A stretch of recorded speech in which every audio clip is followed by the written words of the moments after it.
Hey comic fans, Scott Harris King here, and I'm super stoked because I just got back from an awesome convention I mentioned in the last video. But I was just down in New Haven, Connecticut for Indie Comics Creator Con 2, and it was an absolute blast. Those of you who've been watching my channel for a while may remember that last year I was at the inaugural Indie Comics Creator Con, or IC3, and it was great. This year was even better, much bigger. They had all these side rooms with lots more people. There's over 175 comic creators there, all indie creators, self-publishing their own stuff, making their own comics. People like me, out of just the love of comics, making their own stuff. And so you get to see stuff there that you'll never see in a comic book shop. There was people that were coming from as far away as Los Angeles, and so when the people from the other states or other parts of the country come, then we get to also see indie books that we never see up here in New England at all, because each region has their own batch of indie creators that don't have distribution, and so it's just tremendous. I had a great show. I had a table at the booth. I was selling my comics, Crime Busters, Quest, Cthulhu vs. Uncle Sam, Geek Love. And it was a great show for me. It was actually the best single day show that I've ever done in terms of sales. So that was tremendous. Um, Sold a lot of Quest, mostly the RPG editions that I do every issue of Quest, which is my fantasy series, as you know. I do a version where there's a mini module and other sort of gaming rules in the back of the book. So after you read the comic, you can then play through the comic in your home game.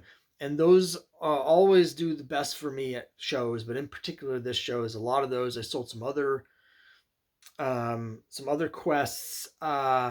Didn't do as many Cthulhu versus Uncle Sam's as I usually do, but I was really happy that I sold 4 copies of Geek Love #1, because that's a comic that's near and dear to my heart.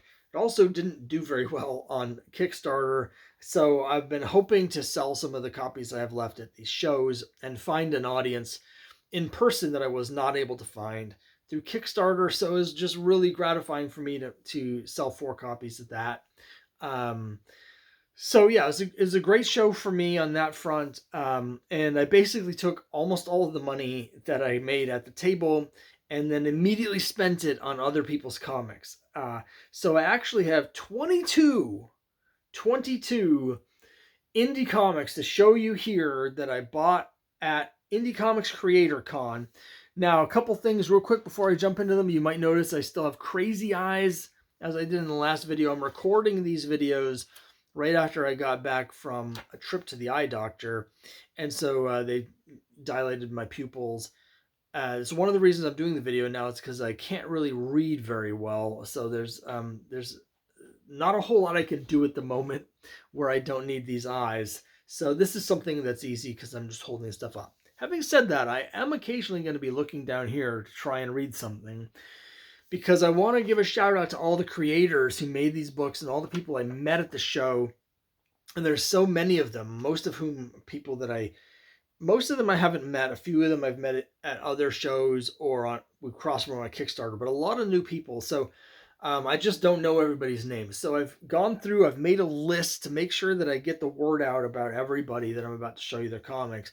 So I'm going to have to check on that list periodically as I'm showing you this stuff, to let you know who made these cool books so you can track them down yourself.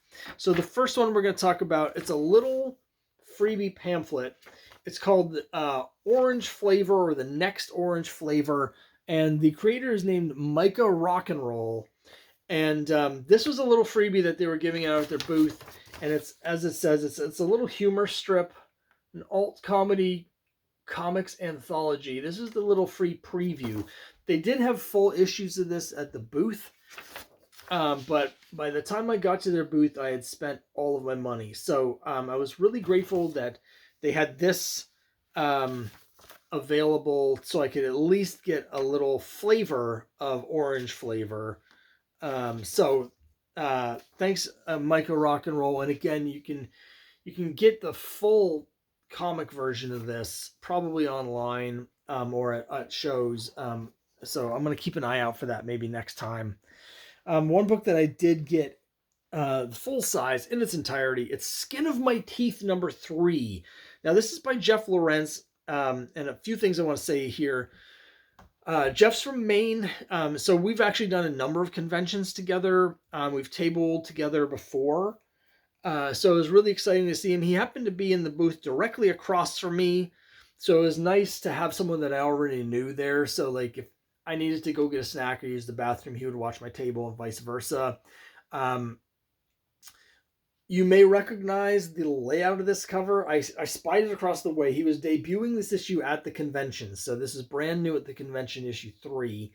But it is an homage to Fantastic Four #12. And you know, he's credited that, of course, on the cover with respect to Kirby. We cross-promoted when he was doing his first issue of this, which is his first comic. We were on Kickstarter together. And then again, since then we've met. I already have issue 1. I think I have issue 2, but actually I wanted to get issue 3 either way because of the homage cover. So I was excited to get that. Jeff is he's killing it. He's doing great, and it's great to see the progress. You know, he had a new book out. He actually had several things besides Skin of My Teeth, which is the series he's been doing since the start. But he had this cool sort of fanzine magazine anthology with comics about Golden Age public domain superheroes called the Golden Domain. I really wanted to get one of those, but again, I had a limited amount of money from spending it on everything, and by the time the show was winding down and I finally had a chance to go over to his booth, I had actually spent my money on everything else. So I'm hoping in a future show I'll be able to get that. Jeff, if you're watching, I want to pick up one of those at some point, hopefully another show. I'm sure we'll be tabled together. So it's cool to see Jeff. It's always cool to see people you know and see their progress as they're putting out more and more stuff. So that's exciting. Here is Toxic Man. This is Toxic Man Goes to Hell. Now, this is by a creator named Kevin Mayer. And Kevin is someone that I know from the internet because we're on a Discord server together that's all for indie comic creators where we support each other and give each other tips and just talk about what's going on with making indie comics. So I knew him from the Discord, but I never met him before or got any of his comics. I love the design. So just a quick aside, you're going to see a couple other books that have the old sort of EC Comics design on them, and I love it. I recently was thinking about doing a redesign of my whole line of comics that I put out and having basically a standard trade dress across all the books. And what I want to do is basically do an EC design. So it'll have the logo, it'll have the genre here, and then it'll have the number and a little Crimebuster Comics logo. It's interesting, when I shared that with some people online, I had some negative feedback from people that were like, well, you shouldn't be copying EC, you should make your own brand and stuff. And I get what they're saying, but my counterpoint would be A, it looks cool. B, the standard that everyone uses, that not everyone, but that most people use, including most indie people, is basically the Marvel's design. And no one ever says anything about that. It's just accepted that everybody's copying Marvel's, you know, classic design from the 60s, 70s, and 80s. So I don't see any difference really between that and sort of doing a riff on the EC design. But also, as we're going to see here, lots of people are doing it. So the more people that do it, the better, I think. So I don't know. I'm still on the fence about it. There's other reasons why I was thinking about not doing it. So I haven't made a decision on that yet. Maybe I'll share that with people at some point and get your feedback. But I'm looking forward to reading Toxic Man Goes to Hell. At the time I'm recording this, I've only been back for like a couple days, and I have barely had a chance to look at any of these or actually read them. Now we got a couple books here from Steve Urena, and we have Zombie Date Night. And then at a different booth, so I'm assuming there was an artist involved that had one booth and the writer at the other. But also we have Pluto's Revenge. Now this was a funny little one-page handout they were giving out for free, which I really appreciate. And then Zombie Date Night. I'm not a big fan of horror books, although a lot of what I got ended up being horror. But I do love my romance stuff. So when I was looking through um, what he had to offer, this just seemed like the perfect thing to get. And it's got some cool stylized art, some nice colors. The lettering's nice. Like, it's got a nice professional look to it. And it's, obviously it has horror elements, but it's also sort of a funny, zombie romance sort of thing. So I do love romance comics, as you know. So I had to pick that up. Now this one's a little bit different. This is from Battle Quest Comics. They were giving this out free. It's actually a sampler that has little teases for different series. This is one called Nomad, which actually looks kind of cool. It's about a Conan-esque hero in a fantasy world where a giant mecha robot shows up and starts smashing everything. And so it's basically fantasy characters defending their world against the Decepticons, sort of thing. There's several titles in there that are cool, but check out this insane gatefold cover. Hold on. It's going to take me a second to unfurl the whole thing. It's a triple gatefold on both sides. So look at this here. Isn't that crazy? Look, you can see how many folds it is. So it was really cool. They were giving this out to everybody for free, which I really appreciate. And there's some cool looking stuff in here. So we'll see. Once the actual books are out, maybe I'll pick up some of those. So thanks to Battle Quest Comics for doing that. Here's another cool fantasy book called The World Ends in Fire. And the creator of this is Brendan Albetsky. My crazy eyes just kicked in and all of a sudden I couldn't read anything. Is the artist on this, and he's the guy that had the booth at the convention. I picked this up from him here. I love the artwork. This is what I was drawn to, so I had to pick this up. It's a cool fantasy story. Here's a little mini print of the main character that came with it. So it just looks cool, and it's got, again, I like bright colors. I love the design and stuff in here. You're going to see a theme in a lot of my books that I picked up. There's a couple themes. One of them is retro stuff like the EC covers.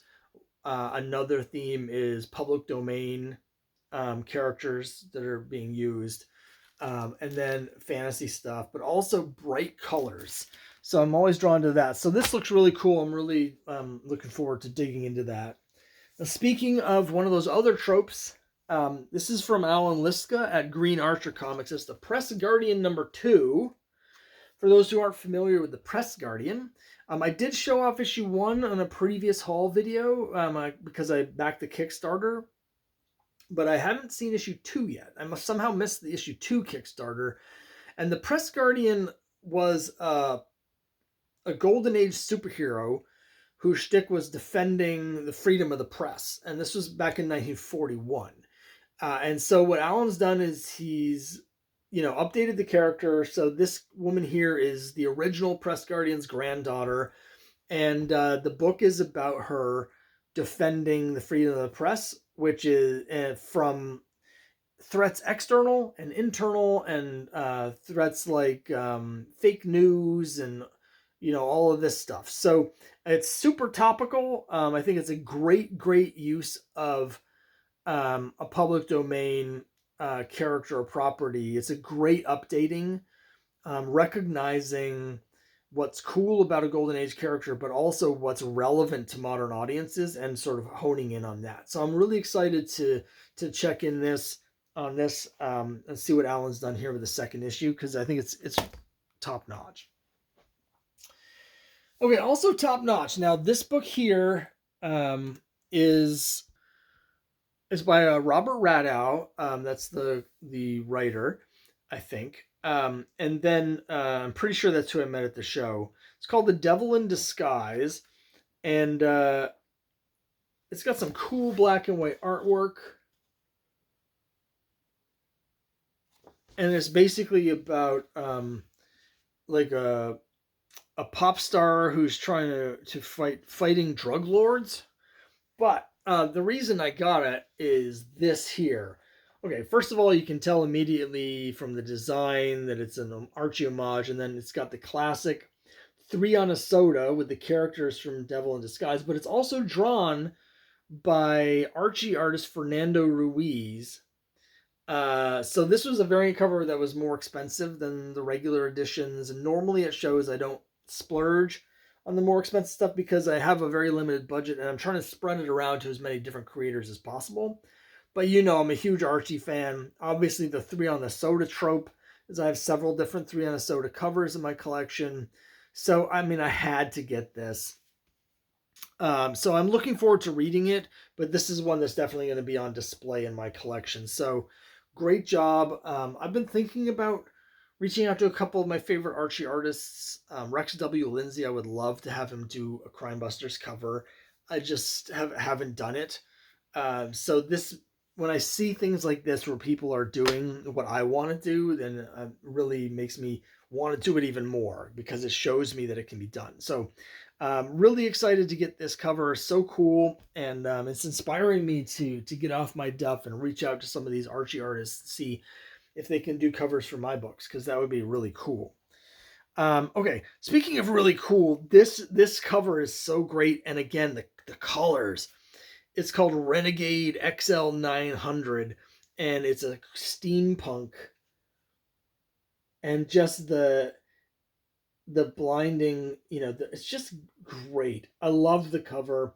There's 3 issues. I just got the one, but issues 2 and 3 also had amazing covers similar to this. Um, and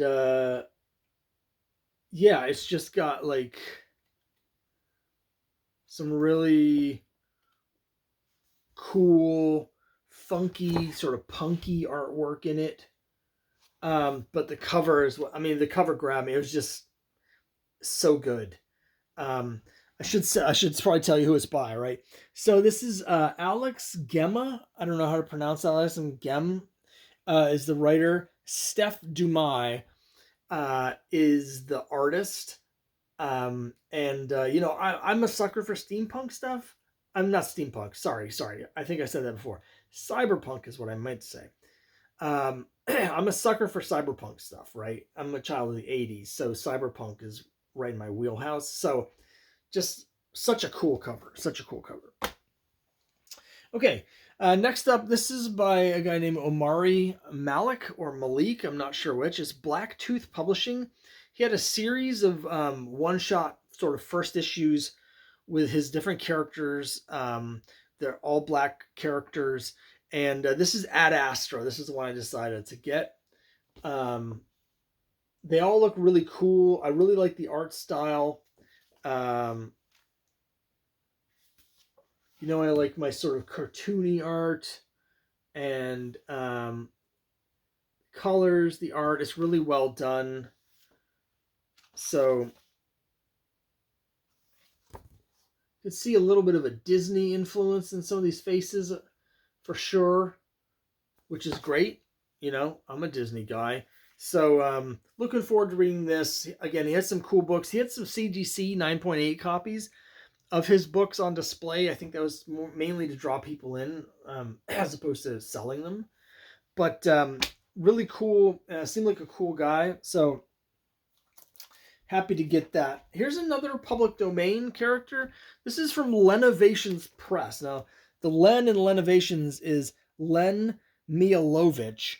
And I got something last year from Len. So if you remember my video from last year or you watch it from Lenovations, he does a lot with public domain characters. Last time I got from him a Western comic where he was using the Golden Age public domain character Red Rider, and this time it's Avenger. So looking forward to this because it's actually very good. You know, I love all indie books. It's great to see the personal visions. The quality level can vary both in terms of art and story, but I enjoy them all on one level or another.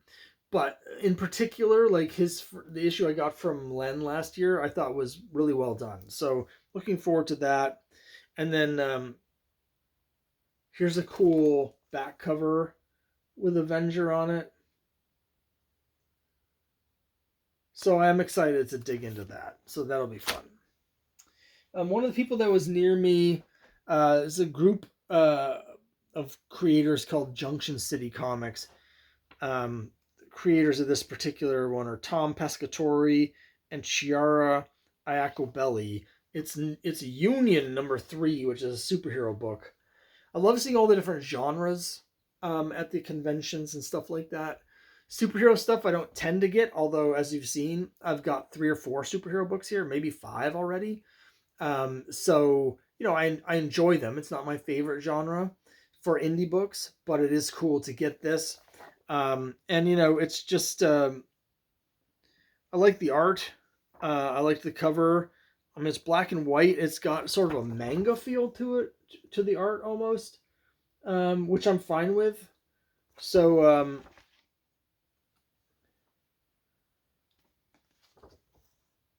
yeah, I mean, this looks like a lot of fun. Another book I'm looking forward to digging into. Lady Skylark and the Queen's Treasure, Act 1. So check this out. Check out this cool steampunk pirate lady, the giant flying turtle. So the artist on this is Jacqueline Musto. The writer is Christopher Parent, but or Christopher Laurent. I don't know. It's a very stylized font. But Jacqueline Musto is the person who was at the show. The art's really good. I love pirate stuff, but particularly like fantasy steampunk pirate stuff. And again, the art's just really good on this. So I'm looking forward to digging into this. She had 3 issues. They're big, thick, square bound issues. So it's more to look forward to once I've read this, assuming I like it. If I see them maybe next year at a show, or another one of the shows I'm doing later this year, I'm looking forward to potentially picking up Act 2 of this.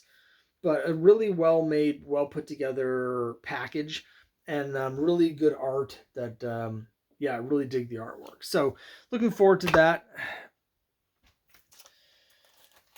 Here's one that ticks off a bunch of boxes. Cyberpunk, check. Kind of. Cool artwork that I like, that's cartoony, check.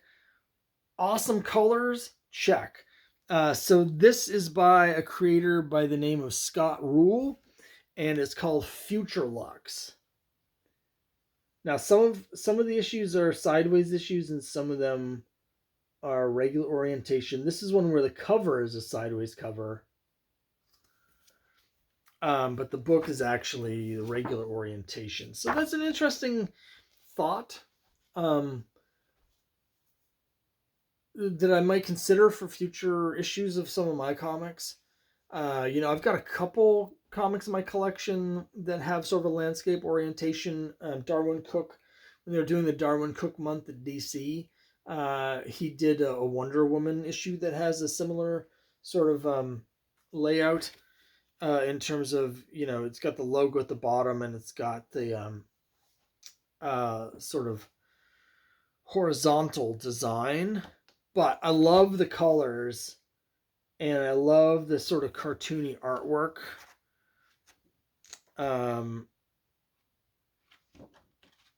So let me just...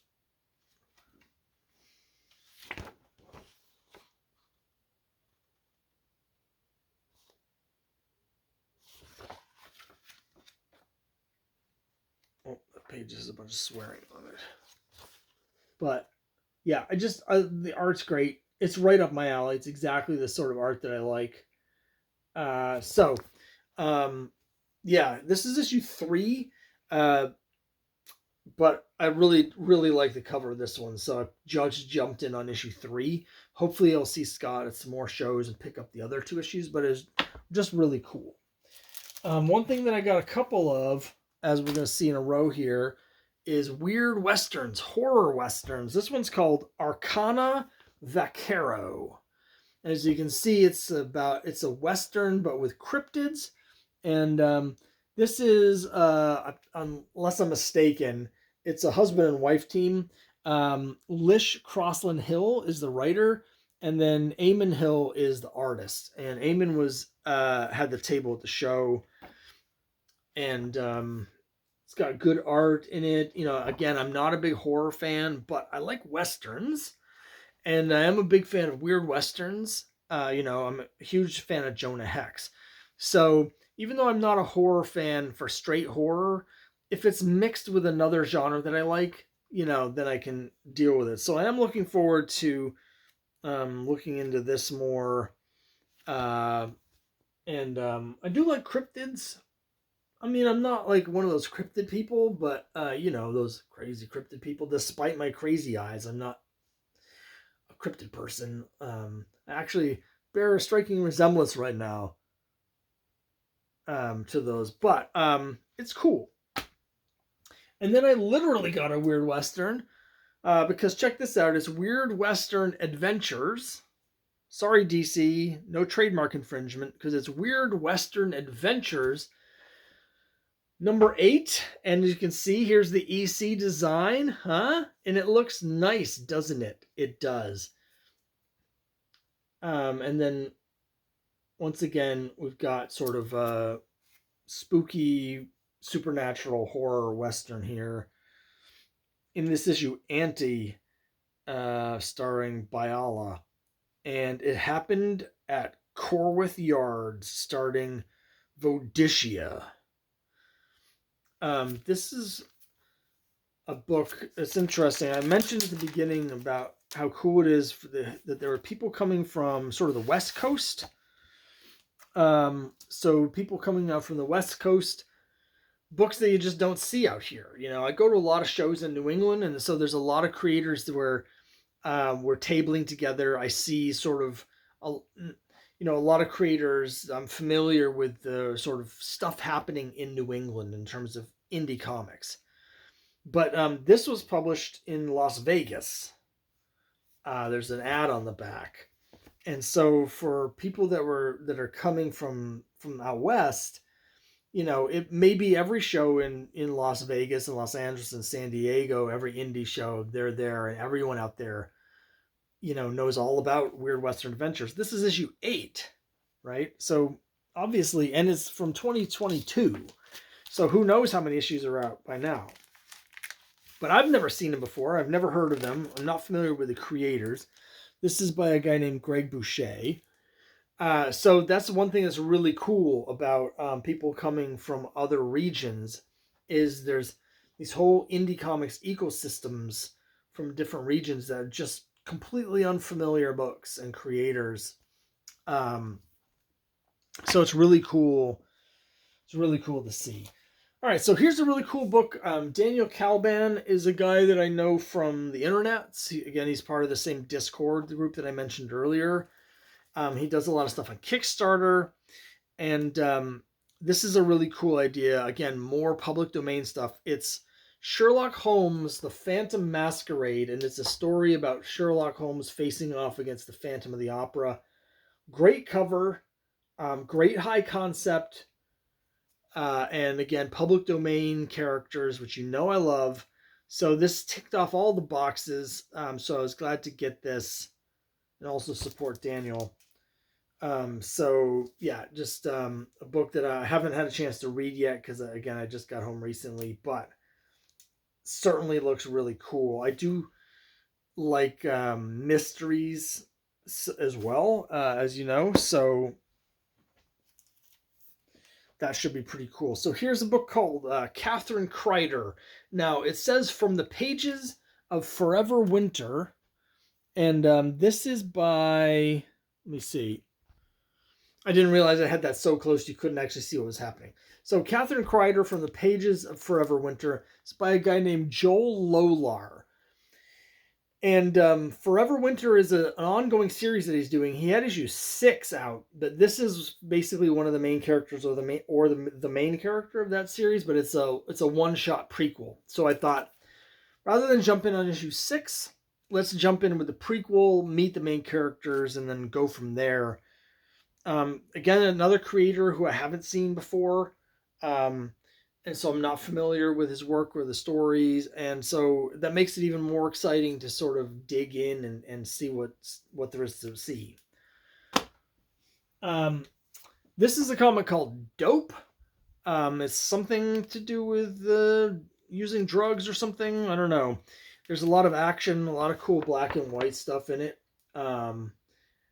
So I'll be interested to read it. I'm not a big drug guy. Despite my crazy eyes, that's from the eye doctor. And I don't really like stoner humor, but I don't get the sense this is really either of those. The reason I got this issue 5 rather than starting issue 1 is because I loved the Japanese logo. The other 4 issues had the logo that said Dope was in English, but this one just looked really cool. And these two characters are both thinking, maybe we can do some drugs in this church.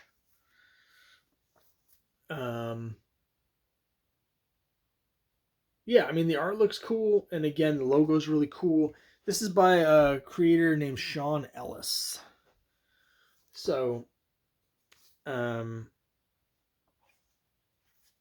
and let's see. I'm trying to see if it's a wraparound cover. It's not, but there's a pin up on the back cover of those characters about to enter this neon church. So the art's really cool. Striking colors again. All right, a couple more left. Now this is from Jake Jacobs and Kurt Bruegel. It's called Turbo Pit Fighter. Now this is a big oversized ash can. So it's just the first 12 pages of an upcoming book. And I actually traded for this. So they came around to the table and basically explained that they do like a YouTube show where they make this comic. But they only work on this comic 2 hours a week. So every Sunday they get together for 2 hours and work on this issue. And that's it. They don't work on it at all. So it's taken them 3 years to do the 12 pages that they've got done so far. It's very detailed. Artwork looks really cool.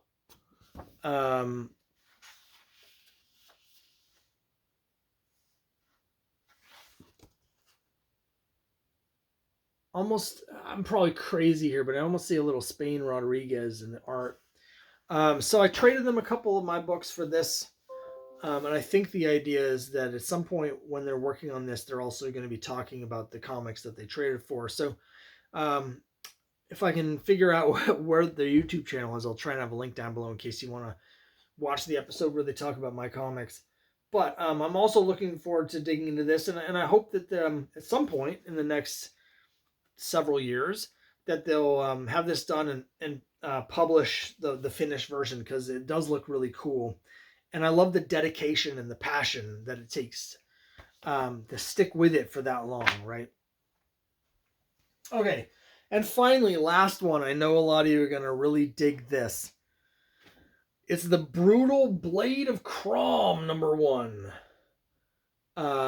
Okay, this is a black and white sword and sorcery comic, which is clearly riffing on Savage Sword of Conan. It's called the Brutal Blade of Crom. Now, the name Crom actually isn't a reference to Conan. Exactly. Well, not exactly. Probably is originally, but Crom was actually like a fantasy barbarian character back in the Golden Age, who's in the public domain. And so there's a lot of people that put out Crom comics, and they use Crom as a stand-in for Conan. Now, My guess is that whoever created Crom in the first place was probably using the name as an homage to the Robert E. Howard stories. But the point is, we have this public domain, Savage Sword of Conan esque comic here. Now, what's interesting is that there's been a trend. I don't even know what to call it, but I've definitely noticed the last few years in these indie circles, there's a group of artists who are intentionally moving away from like the highly polished, um, digital artwork with all the super digital coloring and all of that, like the really like super polished airbrushed look, and choosing to go for a really bare bones, uh, 80s black and white indie book aesthetic, right? So with pages like this, um, or like this, is people that are basically embracing that sort of DIY, uh, again, 80s indie sort of like underground feel, um, intentionally sort of uh, embracing sort of the crudeness of it.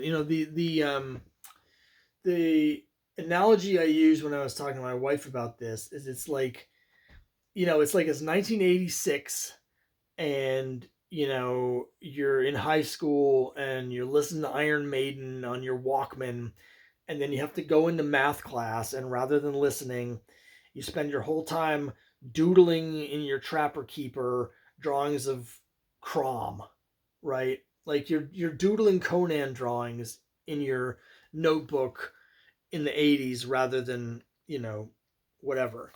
And so that aesthetic is very much front and center here, and not just here, but again in a number of books that I've seen, particularly fantasy books, for whatever reason. And I dig it. I get it.